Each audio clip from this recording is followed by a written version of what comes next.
తుఫాన్ కారణంగా heavy rains పలు జిల్లాల్లో పడే అవకాశాలు ఉన్నాయని చెప్పేసి వాతావరణ శాఖ హెచ్చరికలు జారీ చేసిన నేపథ్యంలో అధికారులు అందరూ కూడా అప్రమత్తంగా ఉండాలని, ఆస్తి నష్టం కానీ ప్రాణ నష్టం కానీ జరగకోకుండా ముందస్తు చర్యలు అన్నిటినీ కూడా తీసుకోవాలని చెప్పేసి ముఖ్యమంత్రి గారు ప్రతి గంట సమీక్షిస్తూ అధికారులకి ఆదేశాలు జారీ చేసి ఉన్నారు.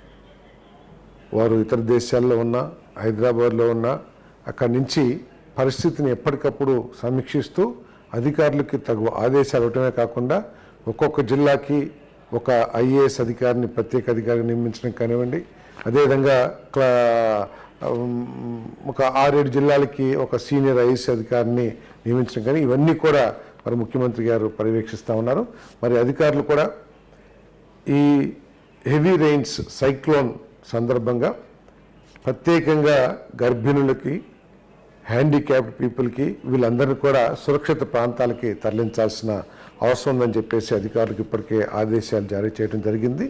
మరి ఎక్కడైతే వర్షాల మూలంగా సంబంధాలు తెగిపోయే అవకాశాలు ఉన్నాయో, అదేవిధంగా ఎక్కడికైతే నిత్యావసర సరుకులు చేరవేయటం కానివ్వండి, కూరగాయలు చేరవేయటం కానీ కష్టసాధ్యం అవుతుందో అటువంటి ప్రాంతాలన్నింటిలో సరిపోయినంత నిల్వ ఉంచాలని చెప్పేసి కూడా మరి అధికారులకి ఆదేశాలు జారీ చేయడం జరిగిందని చెప్పేసి నేను మనవి చేస్తున్నాను.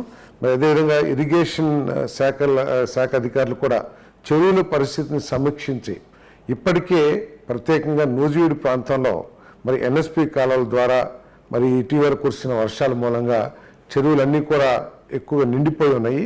మరి అధికారులు, కలెక్టర్ గారు, సబ్ కలెక్టర్ గారు, ఇరిగేషన్ శాఖ అధికారులు సమీక్షించి అవసరమైతే వర్షం రాకముందే వాటిని అవుట్లెట్ ద్వారా ఖాళీ చేయటానికి, వాటర్ లెవెల్ని తగ్గించడానికి అవకాశాలు ఏ మేరకు ఉన్నాయో కూడా పరిశీలించాలని చెప్పేసి నేను అధికారులు కోరుతా ఉన్నాను. ఎందుకంటే ఇప్పటికే చెరువులు పూర్తిగా ఉన్నాయి కాబట్టి మళ్ళీ హెవీ రెయిన్స్ మూలంగా ఓవర్ఫ్లో అయిపోయి గ్రామాల మీద పడే పరిస్థితి ఉంటుంది కాబట్టి దీన్ని ప్రత్యేకంగా సమీక్షించమని చెప్పేసి కూడా మనం చేస్తాం. ఏదేమైనా కూడా ప్రభుత్వ యంత్రాంగం, ప్రభుత్వం ఎటువంటి పరిస్థితినైనా సరే ఎదుర్కోవటానికి అన్ని విధాలు కూడా సంసిద్ధంగా ఉంది. ప్రజలు భయపడాల్సిన అవసరం లేదు. ప్రజల్ని సురక్షిత ప్రాంతాలకు తరలించడానికి మరి ప్రత్యేకమైన క్యాంపులు కూడా ఏర్పాటు చేయడానికి ప్రభుత్వం ఇప్పటికే ఆదేశాలు కూడా ఇచ్చిందని చెప్పేసి మనం చేస్తాను. ప్రజల్ని సహకరించమని కూడా కోరుతా ఉన్నాం.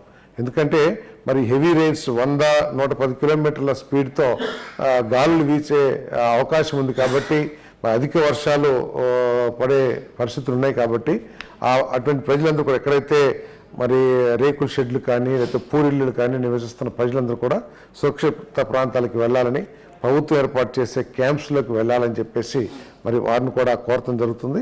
ప్రత్యేకంగా ఎక్కడైతే భారీ వృక్షాలు ఉంటాయో, భారీ వృక్షాల సమీపంలో నివసిస్తున్న కుటుంబాలు మరింత అప్రమత్తంగా ఉండాలి. ఎందుకంటే ఈ అతివేగంతో వచ్చే గాలుల మూలంగా చెట్లు పడిపోయే పరిస్థితి ఉంటుంది కాబట్టి అధికారులు కూడా ఇటువంటి పరిస్థితులున్న ఇళ్ల ప్రాంతాలని ప్రత్యేకమైన దృష్టితో చూడాలని చెప్పేసి కూడా నేను మనవి చేస్తాను.